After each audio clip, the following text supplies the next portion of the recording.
की है तो वो ये जानती है कि ये कौम के अंदर जो लड़ने की क़ुव्वत होनी चाहिए वो लड़ने की क़ुव्वत खत्म हो चुकी है। वो जानती है कि हम इनसे अगर इनका अधिकार छीन लेंगे तो ये सड़क के ऊपर आने वाले नहीं है। इनकी लड़ने की ताकत खत्म हो चुकी है। हम उन्हें ये बताना चाहते हैं कि कुछ महीने पहले हम मुंबई के अंदर इसी रिजर्वेशन के मुद्दे के ऊपर चलो मुंबई का नारा लगाए थे। सारी कोशिशें की गई थी कि हम मुंबई तक नहीं पहुंचना, लेकिन अल्हम्दुलिल्लाह आप लोगों की ताकत थी, आप लोगों का जोश था कि जिसकी बुनियाद के ऊपर हम मुंबई में भी गए और मुंबई में जाकर सरकार को ये कहा कि लो हम आ गए हैं। आज नागपुर के अंदर हम आए हैं। ये आंदोलन सिर्फ यहाँ पर शुरू हो रहा है, यहाँ पर खत्म हो रहा है, ऐसा नहीं है। हम आगे भी ये आंदोलन जारी रखेंगे। अभी हम सबको नागपुर की विधानसभा की ओर चलना है और सरकार को ये याद दिलाना है कि हम अपने हक के लिए आए हैं, वो हक जो हमें संविधान के तहत मिलना चाहिए। मैं आपको ये बताना चाहता हूं कि डॉक्टर भीमराव अंबेडकर साहब ने क्या कहा था कि दुनिया की सारी तालीम हासिल करने के बाद मैंने राजनीति का रास्ता इसलिए इख्तियार किया कि सत्ता के अंदर हिस्सेदारी के जरिए मैं अपने समाज की मदद कर सकता हूं।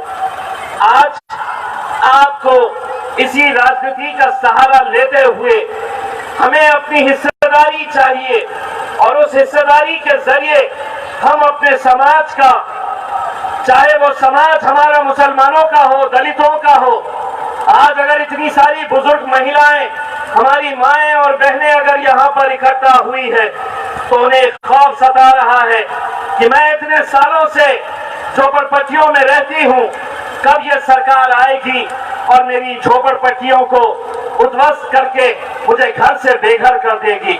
मैं अपनी माँ और बहनों से ये कहना चाहता हूँ, हम आपके साथ पूरी ताकत के साथ खड़े रहेंगे इंशाअल्लाह।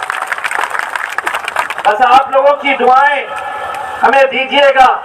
इनसे कैसे लड़ा जाता है ये अल्हम्दुलिल्लाह हम अच्छी तरह से जानते हैं। अगर हम दिल्ली के पार्लियामेंट के अंदर नरेंद्र मोदी साहब से आंखों में आंखें डालकर सवाल कर सकते हैं तो आज के दिन हम ये कहना चाहते हैं कि एकनाथ शिंदे साहब हो या देवेंद्र फडणवीस साहब हो, हमारी खामोशी से हमारी शराफत का अंदाजा मत लगाइए।